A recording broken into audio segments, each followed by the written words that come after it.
Good morning, class 7th. Welcome to science class. Dear children, we are reading about human heart and transportation system in human beings. Today we will discuss about heartbeat. Heartbeat कैसे बनती है उसके बारे में आज हम जानेंगे. The walls of the chambers of the heart are made up of muscles. आपने देखा जो हार्ट है उसमें वॉल्स होती है, डिफरेंट वॉल्स आपने देखी उसमें, जैसे कि ये आपका right atrium, left atrium and right ventricle, left ventricle, इसमें ये वॉल्स होती है. इसमें जो ये वॉल्स होती है इसमें मसल्स बनी होती है. ठीक है, डिफरेंट मसल्स, कार्डियक मसल्स जिनको हम बोलते हैं. ये कार्डियक मसल्स क्या करती है, ये एक्सपेंड करती रहती है, कॉन्ट्रैक्ट करती रहती है. तो कंटिन्यूसली इनका वर्क क्या होता है, कॉन्ट्रैक्ट करना एंड रिलैक्स करना. The walls of the chambers of the heart are made up of muscle. These muscles contract and relax rhythmically. This rhythmic contraction followed by its relaxation constitute a heartbeat. What is a heartbeat? Heartbeat, a rhythmic contraction followed by its relaxation is known as heartbeat. Remember that heartbeat continue every moment of our life. If you place your hand on the left side of your chest, you can feel your heartbeat. आपको पता है आपके left side में आपका heart होता है. आप अपने हैंड को अगर लेफ्ट साइड में रखोगे तो आप उसको फील भी कर सकते हैं. The doctor feels your heart beat with the help of an instrument called stethoscope. आप सभी को पता है, आपको डॉक्टर के पास जाते हो, आपको चेकअप करते हैं डॉक्टर, किसका यूज़ करते हैं, वो स्टेथोस्कोप. ठीक है, it is an instrument that can measure our heartbeats. A doctor uses the stethoscope as a device to amplify the sound of the heart. तो ये जो स्टेथोस्कोप होता है इसमें क्या होता है, जो साउंड होता है वो एम्पलीफाई होता है, ज़्यादा ज़ोर से सुनाई देता है. It consist of a chest piece that carries a sensitive diaphragm, two ear pieces and a tube joining the parts. तो स्टेथोस्कोप क्या होता है, इसमें एक चेस्ट पीस होता है, this is the chest piece, एक ट्यूब होती है एंड इसमें 2 ईयर पीस होते हैं जो कि डॉक्टर अपने ईयर्स में लगाता है और अपने आपकी हार्ट बीट को सुनता है. ठीक है, and doctor can get clue about the condition of your heart. Doctor को आपके हार्ट का जो साउंड होता है उसको सुनकर क्लू मिल जाता है कि आपके हार्ट में कोई प्रॉब्लम तो नहीं है, by listening through a stethoscope. Let us construct a model of a stethoscope with material that are available around us. आपके घर के आसपास, आपके घर में ही बहुत सारी चीज़ें अवेलेबल होती है जिससे आप स्टेथोस्कोप बना सकते हो. तो आप ये काम करेंगे और बनाएंगे. इसके लिए आपको क्या चाहिए, take a small funnel of 6 to 7 centimetre in diameter. और उसमें क्या करना है, fix a rubber tube. Balloon आप इसके लिए ले सकते हैं 50 centimetre long.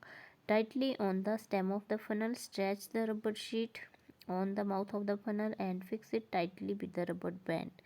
Put the open end of the tube on one of your ears. इस तरह से, जैसे यहाँ पे ये फनल है, इस पे आपने रबर बैंड लगा दिया, रबर शीट लगा दी, बैलून लगा दिया और एक आपके पास पाइप होगी और इसको आपने यहाँ से फनल अपने चेस्ट के पास रखनी है और दूसरी जो पीस है वो ईयर के पास रखना है. And you can hear the sound of your heart.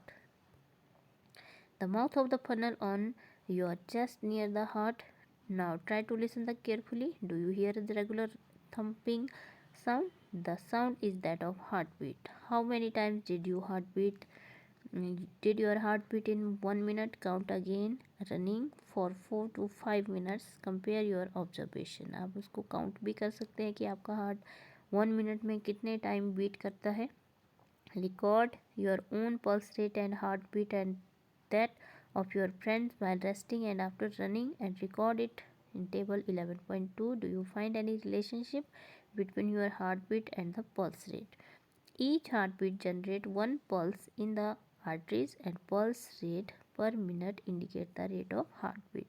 तो हमने pulse rate पढ़ा था वो किसके इक्वल होती है, हमारी हार्ट बीट के बराबर होती है। ठीक है, 1 pulse in the arteries and the pulse rate per minute indicate rate of heart beat. अगर आप अपने हैंड में जो पल्स रेट होती है उसको भी चेक करते हैं तो आपको अपने हार्ट बीट पता चलती है, जैसे आप हैंड से ही चेकअप करते हो। The rhythmic beating of the various chambers of the heart maintain circulation of blood and transport of substances to different parts of the body। तो रिदमिक जो beating of various chambers of heart होती है वो blood circulation को maintain करता है और transport of substances को डिफरेंट पार्ट्स बॉडी के डिफरेंट पार्ट में मेंटेन रखता है। Now Boojho wonders if sponges and hydra also have blood. Animals such as sponge and hydra do not possess any circulatory system. जो हमारे सिंगल सेल्ड ऑर्गेनिज्म होते हैं जैसे हाइड्रा हो गया या स्पॉन्जेस होते हैं, वाटर एनिमल्स जो होते हैं, उनके पास सर्कुलेटरी सिस्टम नहीं होता है, ब्लड भी नहीं होता है। The water in which they live brings food and oxygen as it enters their body. तो उनकी बॉडी में क्या होता है कि वाटर ही उनका फूड लेकर आता है, ऑक्सीजन को भी सर्कुलेट करता है। The water carries away waste material and carbon dioxide as it moves out. Water ही वेस्ट मटेरियल और कार्बन डाइऑक्साइड लेकर जाता है। Thus these animal do not need a circulatory fluid like the blood. इसलिए उनको blood की ज़रूरत नहीं होती है।